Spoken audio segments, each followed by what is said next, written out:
اللهم صل على سيدنا محمد يا رب صل وسلم دائما أبدا على حبيبي.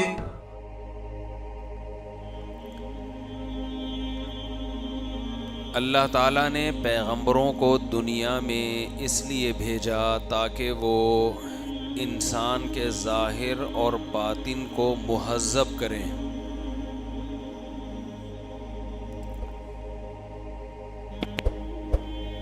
جب درخت پھلدار ہوتا ہے تو کچھ وقت کے بعد اس کی شاخوں کو جگہ جگہ سے کاٹ کے تراش کے بنایا جاتا ہے. ہم نے باغات میں دیکھا ہے کہ درختوں کی شاخوں کو اگر نہ بنایا جائے تو باغ کے مالکان کہتے ہیں کہ درخت کے پھل کی مقدار پھر کم ہو جاتی ہے.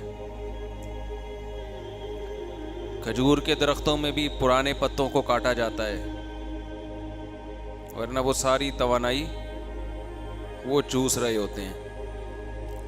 سیب کے درختوں کی بھی ہر سال تراش خراش کی جاتی ہے. جو ٹہنیاں پرانی ہو چکی ہیں ان کو کاٹا جاتا ہے. اس سے درخت پھلتا پھولتا ہے. اس عمل کو بھی عربی میں تہذیب کہتے ہیں. تہذیب کاٹ چھانٹ کر کے کسی چیز میں نکھار پیدا کرنا. تو یہیں سے یہ لفظ آیا ہے انسانوں کی تہذیب کے لیے بھی. انسان میں بھی مختلف قسم کی شاخیں پیدا ہوتی رہتی ہیں وقت کے ساتھ ساتھ. دیکھو ایک انسان کی مادی حیثیت ہے یعنی باڈی ہے. اس حیثیت سے انسان میں اور جانور میں کوئی فرق نہیں ہے. تو اس باڈی میں بھی تراش خراش کی ضرورت پڑتی ہے کہ نہیں پڑتی ہے؟ یہ تراش خراش کچھ ڈاکٹر کرتے ہیں, کچھ ہیئر ڈریسر نائی لوگ کرتے ہیں, کچھ انسان خود کر رہا ہوتا ہے. اگر آپ انسان کے جسم میں تراش خراش کا کام چھوڑ دیں, ایک تراش وہ ہوتا ہے جو پشتوں میں دل تراشا, یہ وہ والا نہیں ہے. اردو والے سمجھ رہے ہوتے ہیں دل تراشا کا مطلب دل کو تراشا اس نے, تراش خراش. یہ وہ نہیں ہے, یہ الگ چیز ہے. تو انسان کی باڈی میں جو تراش خراش ہے نا وہ بھی ضروری ہے. مہینے میں 2 مہینے میں ایک آدھ دفعہ لوگ نائی کے پاس جاتے ہیں, بھائی بالوں کے تھوڑا سا سیٹ کر دے, ادھر سے نکل رہے ہیں ادھر سے نکل رہے ہیں, بڑے ہو گئے, مونچھیں بڑھ گئیں, داڑھی کے بال دائیں بائیں ہو گئے, زیر ناف بال ہیں, بغلوں کے بال ہیں. یہ سب چیزیں انسان تھوڑے تھوڑے ٹائم کے بعد تراش خراش بولو نا کرتا رہتا. ڈیلی شیشے کے سامنے کھڑے ہو کر اپنے آپ کو دیکھتا ہے کہ میں ٹھیک لگ رہا ہوں یا نہیں, میں آفس جانے کے, اسکول جانے کے, کالج جانے کے قابل ہوں یا نہیں. اس میں بھی کچھ تراش خراش ہوتی ہے. جسم پہ میل آ جاتا ہے, ماحول سے انسان متاثر ہوتا ہے نا, ماحول کے اثرات ہیں, ماحولیات, دھواں, دھول, مٹی جسم پہ چپکتی ہے تو انسان تراش خراش کرتا ہے, گھسائی کرتا ہے, نہاتا ہے صابن سے, ڈیٹول سے, کچھ لوگ تیزاب سے, کچھ سروس کرواتے ہیں, اتنے گندے ہو جاتے ہیں. بہرحال کپڑوں کی تراش خراش کی ضرورت, جسم کے بالوں کی تراش, پھر ایک وقت آتا ہے کہ خود پوری باڈی کی تراش خراش کی ضرورت ہوتی ہے. باڈی کی تراش خراش یعنی اندر سے ہی سیٹنگ آؤٹ ہونے لگتی ہے.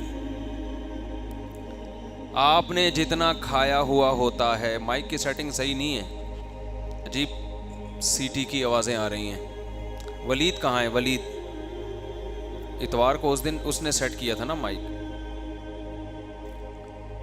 سیٹی کی سی آوازیں آ رہی ہیں کانوں میں. ولید کو بلائے نا اس دن, اس نے بڑا اچھا سیٹ کر دیا تھا. تو ہاں اب کچھ بہتر ہو گیا. تو تراش خراش کی ضرورت پیش آتی ہے. ولید کو بلائیں پھر بھی. باڈی میں بھی ضرورت, اندر سے بھی. کولیسٹرول لیول بڑھ گیا ہے بھائی, چربی زیادہ ہو گئی ہے. اب کھانا پینا کم کرو, بند کرو, تاکہ اضافی, یہ بھی ایک تراش خراش ہی ہو رہی ہے نا, اضافی فیٹ نکال کے باہر کیا جا رہا ہے. یہاں تک کہ بعض دفعہ اب تو پورے پارٹس کی تراش خراش ہونے لگی. یہ کڈنی نکال کے وسیم بھائی کا لگا دو, اس کے چھوٹے بھائی ہیں وسیم, ان کا لگا دو کڈنی. وہ کہے گا تیرے گردے خراب ہوئے ہیں, مجھے کیوں آزمائش میں ڈال رہا ہے. خیر, تو جیسے انسان کی باڈی آ رہا ہے, انسان کی باڈی کے لیے تراش خراش ضروری ہے, تو انسان کی دو زندگیاں ہیں, ایک مادی اور ایک روحانی. انسان جو انسان کہلاتا ہے وہ مادی زندگی کی بیس پہ نہیں کہلاتا, کیونکہ مادی زندگی کی بیس پہ ہمیں دوسری مخلوق پر کوئی فضیلت حاصل نہیں ہے. گدھے کی بھی آنکھیں ہوتی ہیں, گھوڑے کی بھی آنکھیں, شیر بھی دیکھتا ہے, کھاتا ہے, پیتا ہے, خواہشات پوری کرتا ہے, بکری بھی کرتی ہے, ان کی بھی نسلیں بڑھتی ہیں. جتنی عقل اللہ نے ان کو دی ہے وہ اس عقل کے لحاظ سے اپنی خواہشات کے پیچھے بھاگتے ہیں. تو یہ کام انسان بھی کر رہا ہے, نیند آتی ہے سو جاتا ہے, بھوک لگتی ہے کھا لیتا ہے. اللہ نے اس دن والی کریں جو اتوار والی, اتوار میں ایک دم سیٹ ہو گئی تھی نا آواز, سیٹ ہونے سے ایک دم آپ لوگ کی توجہ پتہ نہیں کہاں چلی جاتی. کہنے اتوار میں سیٹ ہو گئی تھی, پتہ نہیں کیا سیٹ ہو گئی, آواز سیٹ ہو گئی تھی, مائک سیٹ ہو گیا تھا, وائس سیٹ ہو گئی تھی. تو جو انسان اصل میں پہچان ہے روحانی زندگی سے, تو روحانی زندگی میں بھی کانٹ چھانٹ کی ضرورت پیش آتی ہے انسان کو. کانٹ چھانٹ کی ضرورت پیش آتی ہے. وہ کانٹ چھانٹ کیا ہے؟ ہماری روحانی زندگی کے دو پہلو ہیں. دیکھو بالکل ایسے جیسے جسمانی زندگی کے دو پہلو ہوتے ہیں نا, ایک باڈی کے اندر کا حصہ, ایک باڈی کے باہر کے حصے. آنکھ صحیح طرح دیکھ نہیں پا رہی, کان سن نہیں پا رہے, بازوؤں میں دم نہیں ہے چیزیں اٹھانے کا, تو ڈاکٹر کہتا ہے بھائی جگر خراب ہے جس کی وجہ سے یہ سارے مسائل پیش آ رہے ہیں. تو یہ اندر کا مسئلہ ہے. اثر کس پر آ رہا ہے؟ بولو نا, باہر اثر آ رہا ہے. مسئلہ کیا ہے؟ فالٹ کہاں ہے؟ اب یہ نہیں کہ وہ ہم بازو کا آپریشن کریں گے تو بھائی آپ پوری باڈی آپ کی جگر کی وجہ سے کمزور ہو رہی ہے, لیور صحیح کام نہیں کر رہا, حالانکہ آپ کو لیور نظر نہیں آ رہا. بعض دفعہ ڈاکٹر کہتے ہیں بھائی آپ تو ہارٹ پیشنٹ ہے, آپ کی ہارٹ بیٹ ہی صحیح نہیں ہے, تو باڈی جو خون سرکولیٹ کرنا چاہیے وہ صحیح طرح کر ہی نہیں رہا. جب سرکولیشن صحیح نہیں ہے تو سر تو گنجا ہوگا, پھر بال بھی گریں گے, آنکھیں بھی کمزور ہوں گی, سماعت پہ بھی اثر پڑے گا, گھٹنے بھی جواب دے جائیں گے. تو یہ مادی زندگی کے جیسے دو پہلو ہیں, ایک کچھ اندر کے پارٹس ہوتے ہیں. حکیم لوگ اکثر کہتے ہیں نا 3 اعضائے رئیسائیں, حکیموں کی بھی کچھ اصطلاحات ہوتی ہے نا, دل, دماغ اور جگر. جب بھی کسی حکیم کو نبض دکھائیں گے نا, وہ یا تو یہ کہے گا دل صحیح نہیں ہے, یا یہ کہے گا جگر صحیح نہیں ہے, یا یہ کہے گا کھوپڑی صحیح کام دماغی کمزوری ہے. ہوتا بھی ایسا ہی ہے, وہ دماغ کے لیے کچھ دے دیں گے, دل کے لیے کچھ دے دیں گے, جگر کے لیے کچھ دے دیں گے, بندہ اکثر سیٹ ہو جاتا ہے. سارا مسئلہ ہی 3 چیزوں کا ہے نا, کھوپڑی کا ہے, دل کا ہے اور لیور کا ہے. یا میدا صحیح نہیں ہے, وہ بھی 4 چیزیں ٹھیک ہو گئیں تو اب کیا رہ گیا؟ کیا خیال ہے؟ تو جیسے انسان کو اندر کی بھی تراش خراش کی ضرورت پڑتی ہے تہذیب کی. تہذیب کا مطلب میں نے بتایا نا, شاخوں کو کاٹنا اور درخت کو ایسا مزین بنانا کہ وہ زیادہ سے زیادہ پھل دے سکے. اگر آپ درخت کو اپنے حال پہ چھوڑ دیں گے وہ پھر صحیح گرو نہیں کرتا. تو انسان کے لیے جو یہ تہذیب کا لفظ آیا ہے نا, یہ بھی یہیں سے آیا ہے. مہذب اسے کہتے ہیں جس کی تہذیب ہو چکی ہو, اس میں مفعول ہے, اور غیر مہذب جس کی تہذیب نہ ہوئی. تبھی ہم کہتے ہیں نا تہذیب یافتہ قوم, یعنی مہذب قوم کو اردو میں کیا کہیں گے؟ تہذیب یافتہ. یہ یافتہ جو ہے نا فارسی میں مجہول بنانے کے لیے ہوتا ہے, مفعول بنانے کے لیے. جیسے مطلقہ کو طلاق یافتہ, صحیح ہے نا. اور اردو میں اس کی مثال مہذب تہذیب یافتہ. معلم جس کو سکھایا گیا ہو اس کو کہتے ہیں تعلیم یافتہ.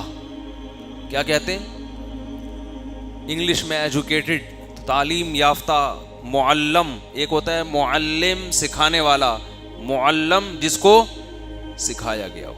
تو مہذب تہذیب یافتہ یعنی جس کی کانٹ چھانٹ ہو چکی ہو.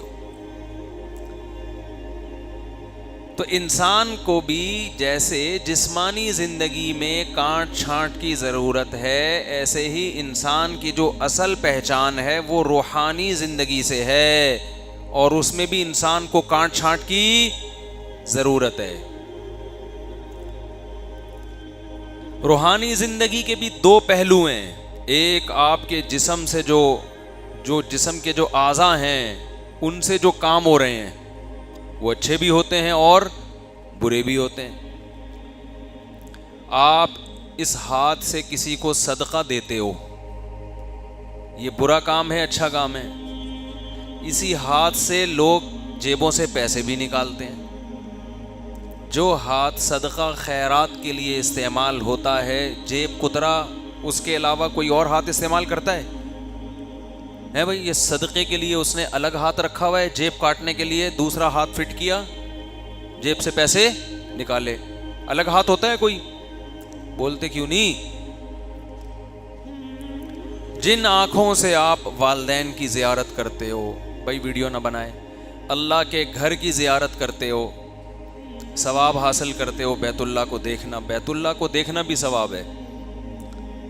جن آنکھوں سے آپ اپنے رشتہ داروں کی زیارت کرتے ہو, انہی آنکھوں سے لوگ فلمیں اور ڈرامے بھی دیکھتے ہیں, فحش مناظر بھی دیکھتے ہیں.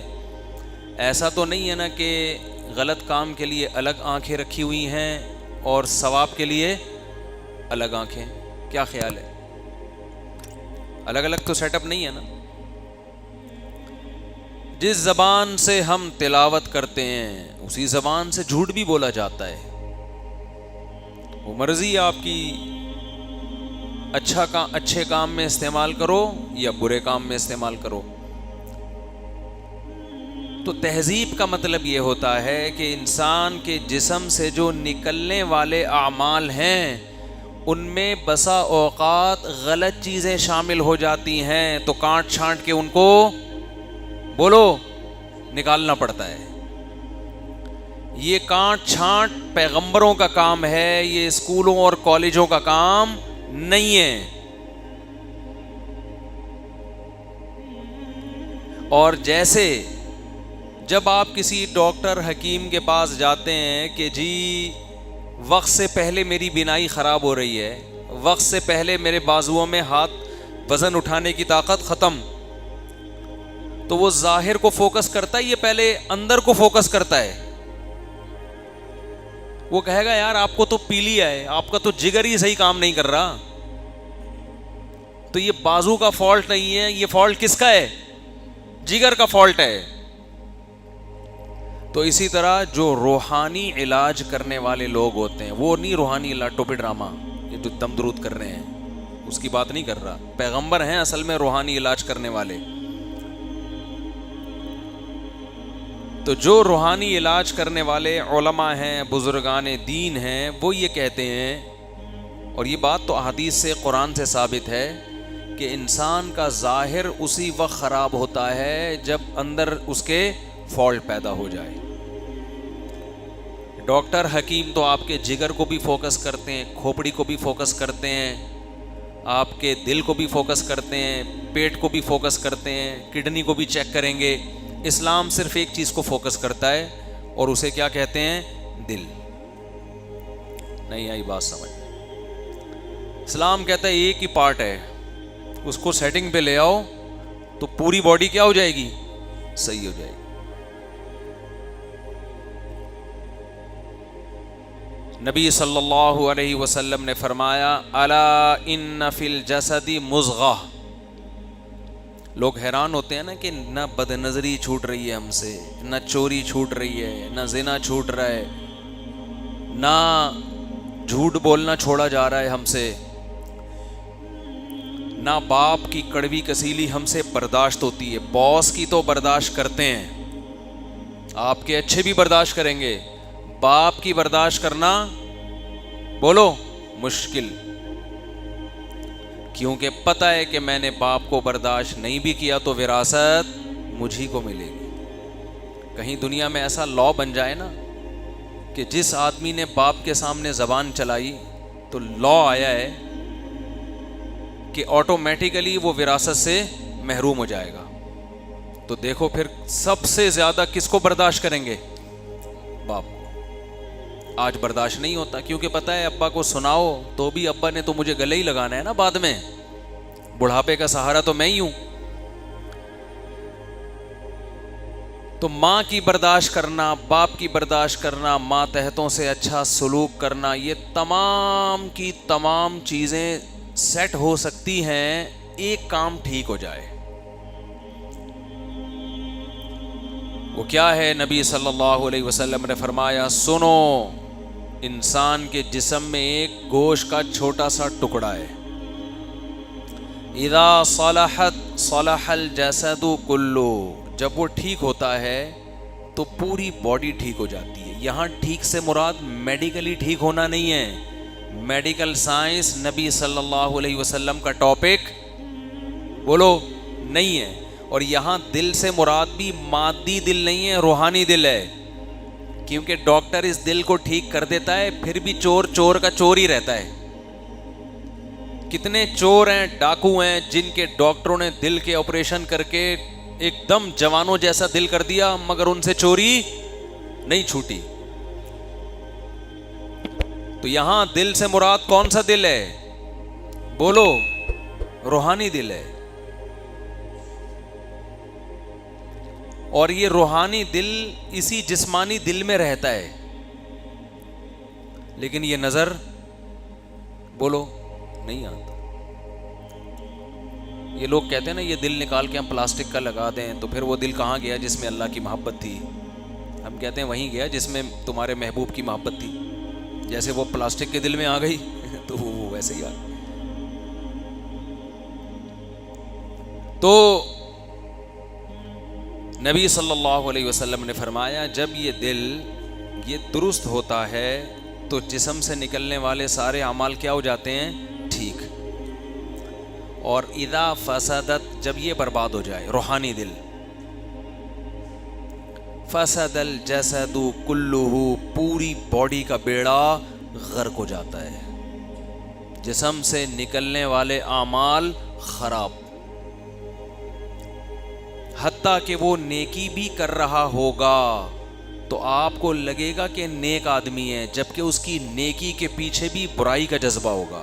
وہ صدقہ بھی دے رہا ہے، آپ تو کہو گے سبحان اللہ، اللہ کو پتہ ہے کہ اس کے صدقے سے نیت بھی ٹھیک نہیں ہے، یہ احسان بھی کر رہا ہے تو مفاد کے لیے۔ تو جیسے جسمانی دل خراب ہوتا ہے وال بند ہونے سے، چربی آنے سے، بڑھاپے سے، وال کمزور ہونے سے، روحانی دل خراب ہوتا ہے دنیا کی محبت پیدا ہونے سے۔ سمجھ میں آ رہی ہے بات؟ غلط چیزوں سے دل لگانا، آج دنیا آزادی کی طرف جا رہی ہے کہ انسان اپنی نجی زندگی میں مکمل آزاد ہے. اسلام پابندیاں لگاتا ہے. دیکھو دنیا پرست لوگ کیا کہتے ہیں, آپ ظاہری اعمال میں پابند ہیں, آپ نے چوری نہیں کرنی, آپ نے ڈاکہ نہیں ڈالنا, آپ نے کسی کو قتل نہیں کرنا, محبت جس سے چاہے کرو. یہ دل کا عمل ہے نا. کیا خیال ہے بھائی, یہ کس کا عمل ہے؟ دل کا عمل. محبت جس سے چاہے کرو. اسلام کہتا ہے بھائی سب سے پہلے کس کو ٹھیک کرنا ہے؟ دل کو. آپ محبت کرنے میں, نفرت کرنے میں آزاد نہیں ہے. غلط چیزوں سے دل لگانے کی آپ کو اجازت نہیں ہے. لوگ بتاتے ہیں ہمیں وہ دل بہت چاہ رہا ہے, یہ ہم سے بچھڑ گیا, یوں ہو گیا. بھائی دل لگایا کیوں آپ نے اس سے؟ تو وہ جواب میں کہتے ہیں دل تو بھائی غیر اختیاری چیز ہے, جہاں بھی چاہے لگ جائے. اچھا پھر کسی کی بیوی سے لگ جائے دل, وہ چھوڑے گا؟ آپ کو کسی کی بیوی اچھی لگ رہی ہے اور آپ نے اس سے تعلقات پیدا کرنا شروع کر دیے. بلکہ ایسے لوگوں کو میں جواب دیتا ہوں کہ آپ کے کنٹرول میں نہیں ہے دل. بقول آپ کے کہیں بھی چلا گیا, آپ کی بیوی سے کسی کو محبت ہو گئی اور وہ سیٹنگ میں لگا ہوا ہے, آپ اس کو پکڑو گے کہ نہیں پکڑو گے جا کے؟ ہے میری بیوی, میری یہ محبت کس کو ہو رہی ہے؟ تجھ کو. اور جواب میں وہ یہ دلیل دے کہ دل تو کیا ہے؟ پاگل ہے بھائی, کہیں بھی آ سکتا ہے. مان لو کہ دلیل. مجھے تو شک لگ رہا ہے بیٹا, جواب ہی نہیں دے رہے, چکر ہے کچھ. دوسروں کی بیویوں سے دل لگا کے لگ رہا ہے کہیں بیٹھے ہوئے تو نہیں ہو. بول دو, نہیں مانیں گے بھائی, غلط دبا دیں گے اس کا. وہ جواب میں کہے کہ نہیں جی وہ بالکنی پہ کھڑی ہوئی تھی, مجھے اتنی اچھی لگی, میں پاگل ہو گیا ہوں, اب میں نہیں برداشت کر سکتا. دل تو کیا ہے؟ غیر اختیاری چیز ہے, میرے کنٹرول میں نہیں ہے. آپ بولو گے انسان کا بچہ بن جا, آخری وارننگ دے رہا ہوں. کیا خیال ہے؟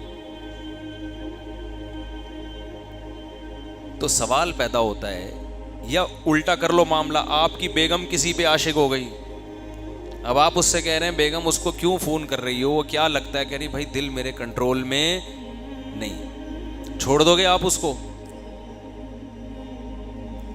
جی لبرل لوگ جو ہے نا, جو دنیا پرست لوگ ہیں, جب ان کے مفاد پہ زد پڑتی ہے تو ان کو اسلام کی ساری باتیں سمجھ میں آتی ہیں. ویسے ہی کہتے ہیں دل کنٹرول میں نہیں ہے, محبت کسی سے بھی ہو سکتی ہے اور اس میں پابندیاں نہیں ہیں. ایسا نہیں ہے بھائی, دل کنٹرول میں ہے, محبت کنٹرول میں ہوتی ہے. ہاں یہ صحیح ہے کہ براہ راست محبت پیدا ہونا یا نہ ہونا کنٹرول میں نہیں ہے, لیکن اس کے اسباب کنٹرول میں ہوتے ہیں. بھائی بالکنی میں کھڑی ہوئی تھی, تم نے دیکھا کیوں ہے بھائی؟ یہ تو کنٹرول میں تھا نا, اور دیکھا تو نظر ہٹا لیتے, نظر ہٹائی کیوں نہیں؟ اور اگر اب پیدا ہو گئی ہے تو ختم بھی کی جا سکتی ہے. دیکھنے سے پیدا ہوئی, نہ دیکھنے سے ختم ہو جائے گی. یوگا میں تو نہیں کرتا یوگا, لیکن جو کرتے ہیں وہ بتاتے ہیں کہ اگر آپ ادھر کو گھومیں اور ہڈی میں درد پیدا ہو گیا تو الٹی سمت میں پورا گھوم جاؤ, وہ درد کیا ہو جائے گا؟ بولو, وہ صحیح ہو جائے گا. ادھر کو گھما دو اس کو. کاغذ ہم فولڈ کر کے رکھتے ہیں, جب کھولتے ہیں تو مڑ رہا ہوتا ہے نا, تو اس کا طریقہ ہوتا ہے الٹا فولڈ کرو ایک دفعہ اس کو, تو پھر سیدھا ہو جائے گا. یہ صرف کتے کی دم ایک ایسی چیز ہے جس کو جتنا مرضی گھما لو 100 سال کے بعد بھی ویسی کی ویسی. کتے کی دم کے علاوہ جتنی بھی چیزیں ہیں جب وہ الٹی سمت میں گھمائی جائیں تو وہ کیا ہو جاتی ہیں؟ ٹھیک. تو آپ کو کسی سے عشق ہو گیا, ناجائز عشق, حرام عشق, جس وجہ سے پیدا ہوا ہے اس کے الٹ چلنا شروع ہو جاؤ تو ختم ہو جائے گا وہ. بے سکونی کی سب سے بڑی وجہ یہ ہے کہ دل کو بے لگام چھوڑ دیا ہے. بے لگام, جس سے چاہے محبت کرے, جس سے چاہے نفرت کرے. نفرت کے بھی کوئی اصول نہیں ہے, نفرت بھی ایسے ہی ہو رہی ہے, بس ویسے ہی. مسجد کے امام سے نفرت کی شکل اچھی نہیں ہے اس کی, اچھا ہی نہیں لگ رہا وہ. ایسے بھی لوگ ہیں یار, ہمیں ہمارا امام ہی اچھا نہیں لگتا, توند نکلی ہوئی ہے اس کی. بھائی وہ بائی نیچر ہے, بعض لوگوں کا پیٹ نکلا ہوا ہوتا ہے قدرتی طور پر. کیا کرنا ہے آپ نے؟ نہیں یار وہ شکل کا اچھا نہیں ہے. تو ہمیں یاد ہے ضیاء الحق نے جب ریفرینڈم کیا, ہم بہت چھوٹے بچے تھے اس وقت, ریفرینڈم کیا تھا نا, اسلام چاہیے تو ہاں پہ, بہت ہوشیار آدمی تھا ضیاء الحق بھی, اسلام چاہیے تو ہاں پہ ٹھپا لگاؤ, اسلام نہیں چاہیے تو نہ پہ انگوٹھا لگاؤ جا کے. اور ہاں کا مطلب میں, اگلے 5 سال کے لیے میں. تو اب ظاہر ہے تو ایمان کفر کا مسئلہ بن گیا بھائی, کون چاہتا ہے اسلام نہ آئے؟ تو سارے ہمارے رشتہ داروں نے ہاں پہ ٹھپا لگایا نا کہ اسلام چاہیے, اور اسلام کا ڈیفینیشن یہ تھی کہ میں. ٹھیک ہے, تو ہمارے ایک رشتہ دار خاتون, اللہ ان کی مغفرت فرمائے, انتقال ہو گیا, وہ نہ پہ ٹھپا لگا کے آئیں. ہم بہت چھوٹے تھے, ہمارے بڑوں نے ان سے پوچھا بھائی کس کو ووٹ دیا آپ نے؟ عمر بھی ان خاتون کی زیادہ تھی, اللہ ان کی مغفرت فرمائے. تو ان سے پوچھا کہ بھائی یہ آپ نے, انہوں نے کہا میں نے تو نا پہ لگایا ہے. نا پہ وہ تو کہہ رہا تھا اسلام چاہیے یا نہیں چاہیے, تو آپ کو نہیں چاہیے, کہہ رہے اسلام تو چاہیے, ضیاء الحق نہیں چاہیے. اچھا جی, ہم نے پوچھا ضیاء الحق کیوں نہیں چاہیے, شاید کوئی بڑی کوئی بہت ہی کوئی دور اندیشی والی بات کریں گی یہ. سب نے پوچھا کیوں نہیں چاہیے, انہوں نے کہا شکل اچھی نہیں لگتی مجھے اس کی شکل, حالانکہ اس کے چہرے پہ بڑا نور تھا. خیر ان کو نہیں لگتی ہوگی, ویڈیو نہیں بنائے نا. جب ایک دفعہ ایک بات کہہ دی جائے تو پھر ایسا وہم بھی نہ پیدا کریں نا. اچھا چلیں ٹھیک, اس کو یوں نیچے کر کے رکھ لیں, ٹھیک ہے, جزاک اللہ. تو انہوں نے کہا مجھے اس کی شکل اچھی نہیں لگتی. ارے وزیر اعظم کی شکل کا تو, یہ صدر کی شکل کا تم نے کیا کرنا ہے بھائی؟ تو نہ ہمارے ہاں نفرت کے کوئی اصول اور نہ محبت کے. یہ ٹھیک ہے شکل کا دخل ہے, انسان اچھی شکل کی طرف مائل ہوتا ہے, اچھی شکل نہ ہو تو اس کی طرف زیادہ مائل نہیں ہوتا, یہ تو اللہ کی بنائی ہوئی کا نظام ہے. لیکن صرف معیار یہی تو نہیں ہونا چاہیے نا, جتنے مرضی برے اعمال کر رہا ہو شکل اچھی ہے تو اچھا آدمی ہے, جتنے مرضی اچھے اعمال کر رہا ہو شکل بری ہے تو برا آدمی. لوگوں کا یہ معیار ہونے لگا ہے. تو نبی صلی اللہ علیہ وسلم نے فرمایا دل جسم میں ایک ایسا ٹکڑا ہے کہ جب یہ ٹھیک ہوتا ہے تو پوری باڈی کیا ہو جاتی ہے؟ ٹھیک. اب ٹھیک ہونے کی ڈیفینیشن کیا ہے؟ بات آ رہی ہے سمجھ میں؟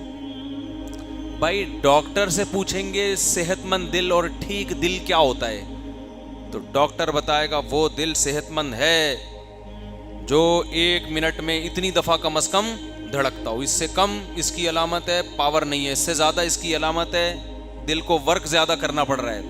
عام طور پہ 72 دفعہ نارمل آدمی کا دل دھڑکتا ہے.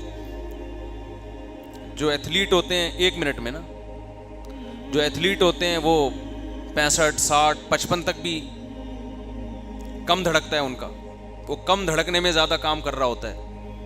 ایک چھوٹا سا کام کر لیں آپ لوگ, جا کے نا گھر جا کے اپنی نبض چیک کیجئے گا. میں ایک تھوڑا سا نسخہ بتا رہا ہوں آپ لوگوں کو, درمیان میں جملہ معترضہ کے طور پر. 1 منٹ میں دیکھیں کتنی دفعہ دھڑکتا ہے. اگر یہ 80-85 تک گیا ہوا ہے نا تو جاگنگ شروع کر دیں. اس کا مطلب آپ, میں یہ نہیں کہوں گا انا للہ ہونے والا ہے, خوف سے ہی ہو جائے گا. اس کا مطلب دل صحت مند نہیں. تو بھاگنا دوڑنا شروع کر دیں, دل کو کام میں لے کر آئیں. ایک ینگ لڑکے 25-26 سال کے, ان کی نبض چیک کی تو 90 دفعہ 1 منٹ میں دھڑک رہا تھا ان کا دل. اتنا تو بخار میں ہوتا ہے آدمی کا. تو اس زمانے میں بھاگنا دوڑنا بہت ضروری ہے. یہ تو کراچی کے کتوں کو آپ دعائیں دیں کہ اس بہانے کچھ لوگ بھاگ لیتے ہیں, حقیقت ہے, ورنہ تو تھوڑا بہت بھاگنا بھی نہ ہوتا. تو نبی صلی اللہ علیہ وسلم نے فرمایا, اچھا میں یہ عرض کر رہا تھا کہ دل کے ٹھیک ہونے کی ڈیفینیشن کیا ہے. دیکھو دل پورا صحت مند تو جب ہوگا جب دل سے حسد نکل جائے, کسی کو دیکھ کے, کسی کی ترقی کو دیکھ کے جلنا بند ہو جائے, یا آنچ کم ہو جائے اس کی تھوڑی سی. ابھی تو ایک دم تپ رہا ہے نا بہت زیادہ, تھوڑی سی آنچ کیا ہو جائے, کم ہو جائے. لوگوں کو خوش دیکھ کے آپ اگر خوش ہو رہے ہیں, اس کا مطلب دل کیا ہے, بہترین. کسی کے پاس پیسہ آتے دیکھ کر آپ کو تکلیف نہیں ہو رہی, خوشی ہو رہی ہے, چلو یار اللہ نے اسے نوازا ہے, اس کا مطلب دل کیا ہے, سیٹنگ ہے, بہترین.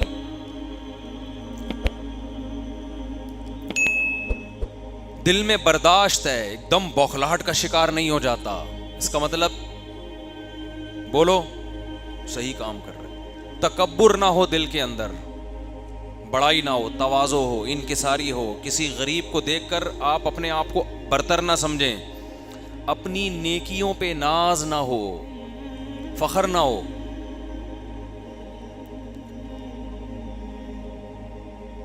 ہمارے حضرت اکثر ایک شعر پڑھا کرتے تھے, شعر تو مجھے یاد نہیں, کہ جاہے زاہد سے تو میری رندی اچھی, اس طرح کا کوئی شعر تھا, کہ جو آدمی پرہیزگار ہو کر متکبر بنا پھرتا ہے اس سے تو وہ گنہگار اچھا ہے جس میں تواضع ہے. تو تکبر نہ ہو, تواضع ہو, ریا نہ ہو دل کے اندر, ریاکاری.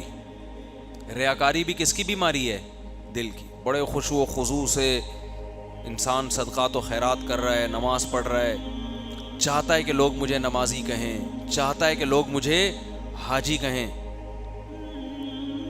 تو یہ بیماری کس کی ہے, یہ نظر نہیں آئے گی آپ کو.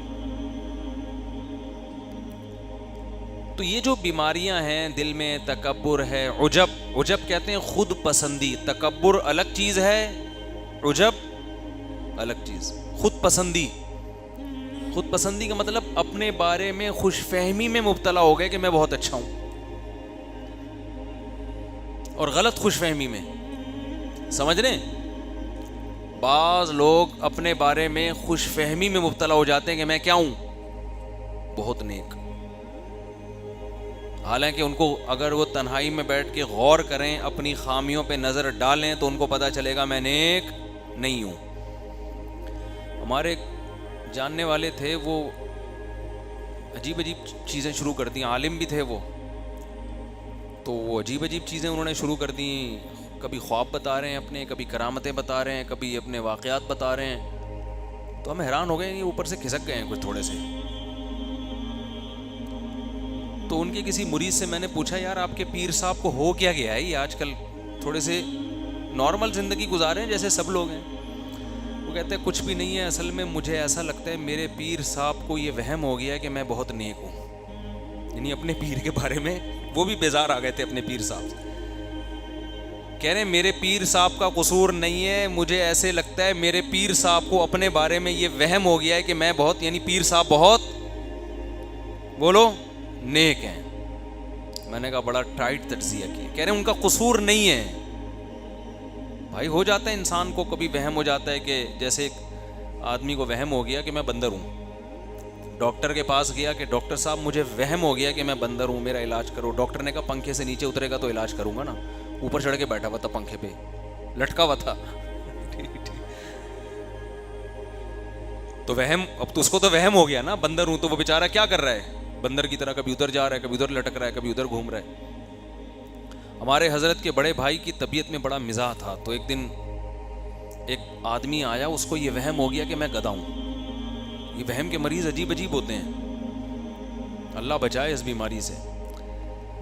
اس نے ڈاکٹروں کی بھی جان کو عذاب آ گیا تھا. وہ ڈاکٹر سے کہتا مجھے وہم ہے کہ میں گدھا ہوں, کبھی ادھر جا رہا ہے, کبھی ادھر جا رہا ہے. ہمارے حضرت کے بڑے بھائی کے پاس آیا کہ مجھے وہم ہو گیا کہ میں گدھا ہوں. تو انہوں نے کہا جب یہ وہم کیے ہو, پیچھے ہاتھ لگا کے دیکھا کرو دم ہے یا نہیں ہے. اگر دم ہے تو واقعی گدھے ہو, دم نہیں ہے تو گدھے نہیں. اس کے بعد سے وہ الحمدللہ نہیں آیا. جیسے بعض لوگوں کو یہ وہم ہو جاتا ہے کہ میں گدھا ہوں, بعض لوگوں کو یہ وہم ہو جاتا ہے کہ میں نے طلاقیں دے دی ہیں بیوی کو, حالانکہ نہیں دی ہوتی. یہ بھی بڑا وہم ہے, ہو سکتا ہے دے دی ہوں, خام خام میں بیٹھا ہوا ہے پاگلوں کی طرح. بعض لوگوں کو یہ وہم ہو جاتا ہے کہ میں نے 25 دفعہ وضو کیا مگر پھر بھی کوئی جگہ خشک رہ گئی ہوگی. ایسے ہی عین ممکن ہے اور یہ حقیقت ہے کہ بعض لوگوں کو یہ وہم ہو جاتا ہے کہ میں بہت نیک ہوں. بعض کو تو خود سے ہو جاتا ہے, شیطان کراتا ہے, بعض لوگوں کو لوگ کروا دیتے ہیں یہ وہم کہ آپ بہت نیک ہیں. لوگ تعریفیں کر کر کے نا یہ وہم دل میں ڈال دیتے ہیں کہ آپ کیا ہیں, بہت نیک. لوگوں کی باتیں سننے کا نا انسان کے لاشعور پہ بہت گہرا اثر ہوتا ہے, چاہے 100% یقین ہو کہ یہ جھوٹ بول رہا ہے. جب آپ جھوٹ سنتے ہو نا بار بار بار بار بار بار, تو اس جھوٹ کو آپ سچ سمجھنا شروع کرتے. تو یہ انسان کی نیچر ہے. وہ مشہور واقعہ ہے نا, ایک آدمی سے کسی نے آ کے کہا کہ تو یہاں بیٹھا ہوا ہے, گاؤں میں تیری بیوی بیوہ ہو گئی ہے. تو اس نے کہا میں جب بیٹھا ہوا ہوں تو میری بیوی بیوہ کیسے ہو گئی.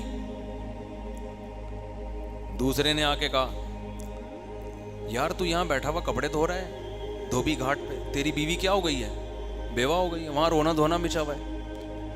اس نے کہا یار پہلی دفعہ میں تو جس سختی سے رد کیا, دوسری دفعہ میں تھوڑا سا نرم, کہ نہیں بھائی ایسا کیسے ہو سکتا ہے, میں جب ہوں تو میری بیوی کہاں سے بیوہ ہو گئی. 8 10 25 30 آدمیوں نے جب آ کے 1 by 1 بتایا تو یہ گھر بھاگتا ہوا جا رہا ہے. لوگوں نے کہا خیریت, کہہ رہے یار میری بیوی بیوہ ہو گئی ہے, مجھے اس کا غم. لوگوں نے کہا کمبخت تو جب زندہ ہے تو تیری بیوی کیسے بیوہ ہو گئی. کہہ رہے سمجھ میں تو نہیں آ رہا, لیکن اتنے سارے لوگ ایک بات کہہ رہے ہیں تو کچھ تو ہوا ہے, کچھ تو ہوا ہے. تو آپ سوچو کہ جو بات آپ کے اگینسٹ جا رہی ہے وہ بار بار سن کے وہم ہوتا ہے کہ سچ کہہ رہے ہیں, تو جو آپ کے فیور میں جا رہی ہے اس میں تو پہلی دفعہ میں یقین ہو جاتا ہے کہ سچ کہہ رہی ہے.